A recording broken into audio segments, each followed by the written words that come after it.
Containers valem ou não a pena? No vídeo de hoje eu quero mostrar para vocês toda a verdade sobre a construção em containers. E se você já buscou na internet aí sobre microhabitações em container, você deve ter visto muita mentira por aí. E no vídeo de hoje é justamente isso que eu quero falar, sobre as mentiras que foram contadas em um vídeo no canal do Designer Rico. A gente vai assistir algumas partes desse vídeo, onde eu acredito que ele foi muito equivocado nas suas opiniões, nas suas falas, e eu vou dar a minha opinião como profissional, como quem já trabalha nesse ramo há mais de 5 anos transformando containers em microhabitações. Pessoal, isso aqui não é uma treta, eu quero deixar bem claro que eu respeito quem fez o vídeo, mas eu entendo muito do que foi falado e o que foi dito tá errado. Se você se interessa nesse assunto, então já clica aqui embaixo, curte esse vídeo para ele ser entregue a mais pessoas. Isso vai ajudar também a entregar o canal e que a gente consiga crescer. Também não deixa de se inscrever no nosso canal e aproveita para ativar o sininho. Assim, todas as vezes que a gente soltar um novo vídeo, você vai receber em primeira mão. Bora falar sobre as microhabitações. E o primeiro tema é: será que as microhabitações demoram para ser construídas?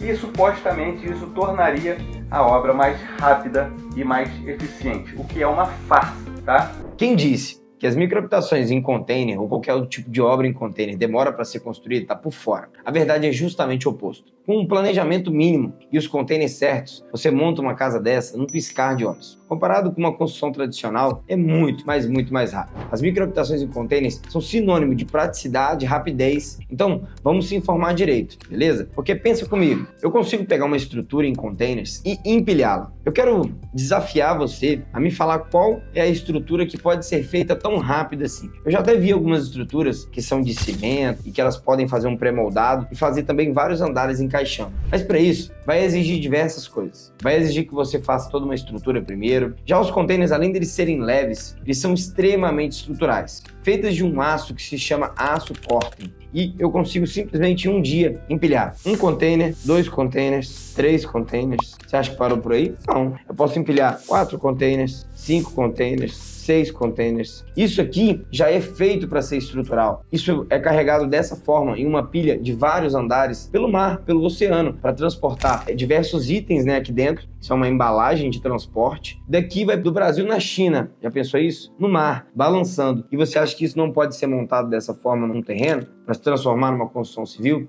É claro que pode. E você precisa simplesmente de um caminhão guindaste e de um terreno já com as sapatas, com as esperas, com a fundação pronta. Então é por isso que, em termos de velocidade, não tem nada mais rápido que construir em containers. Um outro ponto que ele fala também no vídeo, como vocês podem ver, é sobre um material superdimensionado e que isso pode se tornar a construção cara.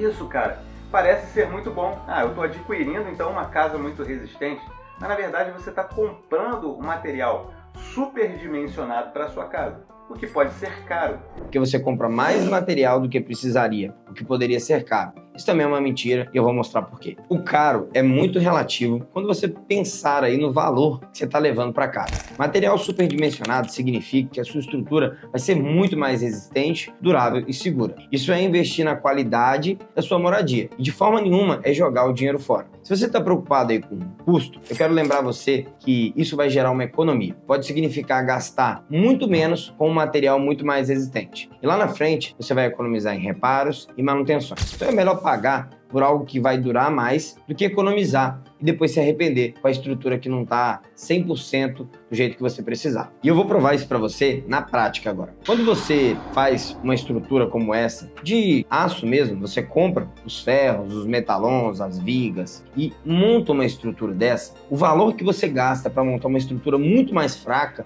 e muito mais frágil, que é de um aço comum, não é de um aço Corten, igual é o aço que vem no container, um dos aços mais resistentes do mundo, você vai gastar o mesmo valor de comprar um container que hoje custa, um container desse aqui de 6 metros, vai estar numa média aí de 10 mil reais no Brasil, você consegue até mais barato dependendo da região, e um container desse que é o dobro do tamanho, um container de 12, você vai pagar entre 12 a 14 mil reais, dependendo da região de novo, repito. Você vai ter aqui 3.300 quilos de aço Corten, um aço extremamente resistente e que já vem totalmente estrutural, com as colunas e longarinas que você precisa para que você possa empilhá-los. E se eu quisesse fazer isso dessa forma, sem um container, como que eu faria? Teria que comprar uma estrutura muito mais robusta, que custaria muito mais dinheiro do que de fato um container. Só para finalizar essa parte e mostrar que não tem sentido nenhum que ele falou, um container desse aqui, novo, custa mais de 20 mil dólares. Vamos botar aí, no mínimo, 10 mil dólares. 10 mil dólares lá fora, a gente está falando na conversão aqui, de 50 mil reais. É um valor extremamente caro para você fazer um caixote de ferro desse, para você construir uma microhabitação ou uma habitação normal, uma construção em container, seja ela qual for. Quando você reaproveita esse material, que já foi utilizado por 10 ou 15 anos, você compra muito, mas muita estrutura e muito ferro, que já é estrutural, por um precinho bem em conta. Então, container sim, na minha opinião, vale a pena, principalmente quando a gente fala de comprar um material superdimensionado, porque é exatamente isso que a gente precisa para fazer o empilhamento deles e transformar em uma obra de vários andares. Então, bora para o próximo questionamento que eu quero fazer nesse vídeo aqui. Inclusive, o serralheiro,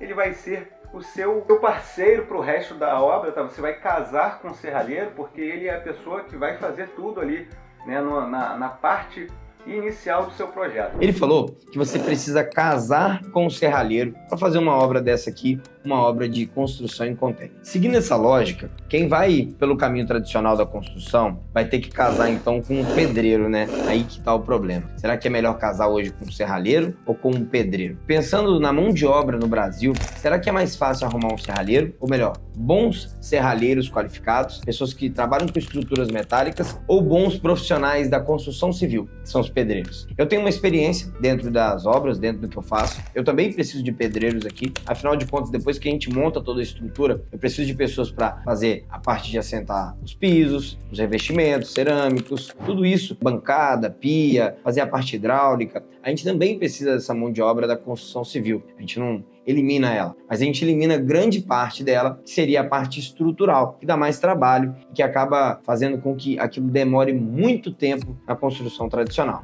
Então, eu afirmo para você que hoje existem muito mais profissionais no ramo de serralheria, mexendo com estruturas metálicas, do que de fato pedreiro. Fora que o serralheiro, o trabalho que ele realmente vai ter com você é fazer os cortes das portas e janelas, soldar aqui uns quadros para que a pessoa venha depois e encaixe ali portas, janelas, esquadrias e acabou. Você não vai ter um trabalho com um serralheiro prolongado. O que você vai ter que fazer depois com um serralheiro, talvez contratar ele para fazer escadas e mezaninos, se você for fazer alguns andares. Eu nem vejo como um casamento. Ele vai ser uma parte bem rápida da sua obra e muito eficiente. O próximo questionamento que eu quero fazer aqui que ele fez é: o seu container pode afundar no chão se não tiver uma boa estrutura. Não pode colocar o seu container no chão, né? Ele vai afundar com o tempo ali, se o seu chão não tiver uma pavimentação ou estrutura suficiente para suportar aquelas cargas. Também acho que não tem nada a ver isso, eu acho que ele está falando besteira. Isso que ele está falando é até verdade, e é um ponto crucial que não pode ser ignorado. Quando você vai fazer uma microhabitação em container, é muito importante fazer uma fundação.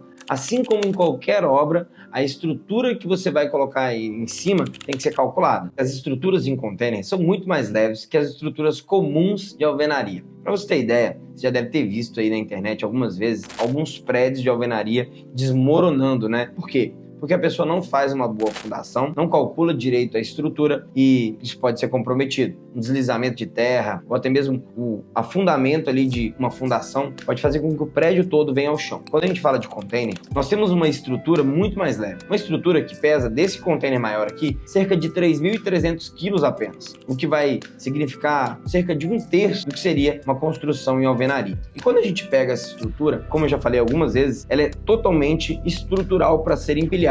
Então nós só precisamos se preocupar com a base, com a fundação que é feita a nível do solo, e não em levantar colunas e vigas para que algum dia possa ter algum defeito estrutural no meio do prédio. E a única coisa que a gente tem que se atentar de fato é como que vai ser feita aquela fundação. E para isso, já vou te deixar a dica que é bem simples e que você também precisa de executar para uma obra tradicional, que é: faça uma sondagem de solo, um topógrafo ou um engenheiro responsável pode fazer isso para você, vai colher uma amostra do solo e vai entender se aquele solo ali ele é um solo mais firme, se é um solo arenoso que pode realmente fazer erosões. De acordo com esse estudo, você vai fazer a sua sapata calculando o peso do seu container. Se vai ser 1, 2 ou 3 andares. Se o container for apenas em um andar no térreo, é uma estrutura muito simples. E se for em 3 andares, você também não vai precisar de pensar em grandes estruturações se você tiver uma boa qualidade de solo. Então bora falar sobre o próximo equívoco que ele cometeu ao falar sobre problemas que o container é uma sucata e talvez não fique bonito.